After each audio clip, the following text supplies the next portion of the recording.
When it comes to plush toys or collectibles, you fall into one of two camps in regards to how these items should be viewed when it comes to lost media.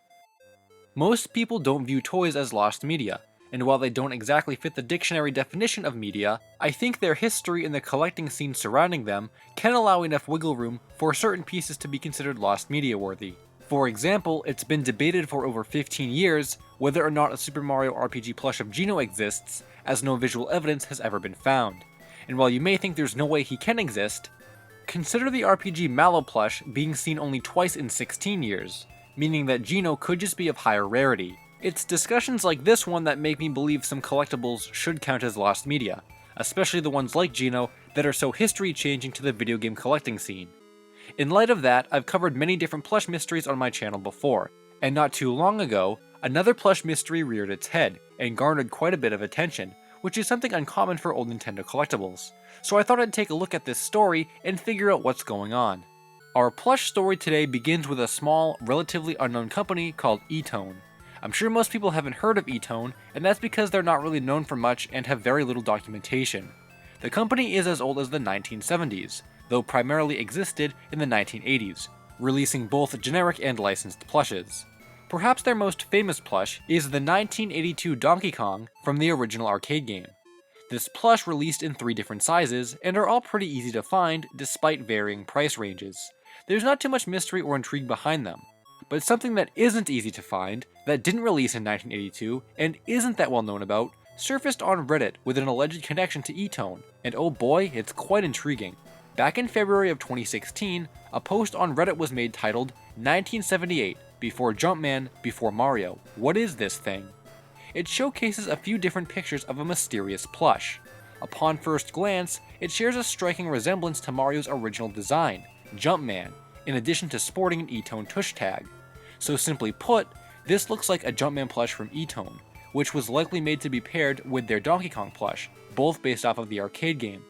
However, things aren't as simple as that. First of all, as the title of the thread states, this Jumpman's tush tag is dated 1978, which predates the release of Donkey Kong Arcade by 3 years. And secondly, this plush has never ever been seen or documented before, so these are the first images we're ever seeing of it. So what explanation could there be for a Jumpman plush to exist before its game of origin, and why have we never seen it before now? Could this be a custom? A generic man character who just happens to look like Jumpman? A time-traveling plush? Well, there is a pretty clear-cut answer that leads us to our result. In the most likely of scenarios, there are many signs that point towards it being a prototype, especially if we look at past evidence, the first of which is where it was found. The owner of this plush has a friend on Twitter, who confirmed it was found at a thrift store, and this kind of scenario has actually happened before. In 2010, someone visiting a thrift store in California found a prototype Zelda that was once on display at Toy Fair 2000, so I can believe something like that happening again. Now, if we turn our attention to the tag, we'll see that year which predates Donkey Kong Arcade's existence.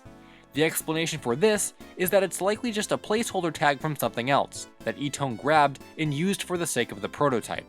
On top of the fact that Etone existed in the 70s and would have had tags dated 1978, a similar case of misleading tag dates can be seen with Kelly Toys' Nintendo plushes. Their first wave contained Mario, Donkey Kong, and Wario, which released in 2001, though a couple years later, Luigi was added to the set. Now, despite Luigi releasing years apart from the other 3, he still sports a tag that says 2001, and this proves that tag dates aren't always accurate to a specific item. Also consider that we've never seen an Etone Donkey Kong prototype tag, so we're comparing the dates on a released plush to an unreleased plush, which isn't too fair. Based on all that, the creation of the Jumpman plush probably went like this. The Donkey Kong arcade game released in 1981. So Etone must have obtained the license shortly after and produced the prototypes of Jumpman and DK. Before their mass production and release, Nintendo probably shut down the Jumpman while approving of the DK, who then went on to release the following year, 1982, since video game merchandise has had a history of releasing 1 year after the actual game. This resulted in Jumpman never releasing and fading into obscurity until that Reddit post. And in this scenario, it means this cancelled 1981 Jumpman plush is the first official Mario plush to ever exist. Touching back on the lost media side of collectibles, there are tons of prototypes that have just evaded the public eye for years, and oftentimes companies have such deep product plans that it's only natural we'd never be able to see them all. Again with Kelly Toy, a set of never-before-seen metallic Sonic and Tails prototype plushes just randomly appeared on eBay, and then when we thought there couldn't be any more, Kelly Toy surprised all of us with the existence of a Cheese the Chow plush, of which the only picture that exists originates from a leaked shot of their internal prototype wall from a 2010 post on 4chan. The world of collectibles is very rich and deep, and I only think this Etone Jumpman plush is another layer added to the never-ending mystery of cancelled toys. I did make an effort to contact anyone from Etone who may have had any kind of exposure to this plush or working with Nintendo on the license, but just as nothing on the company itself seems to exist online, previous employees or contacts also don't exist.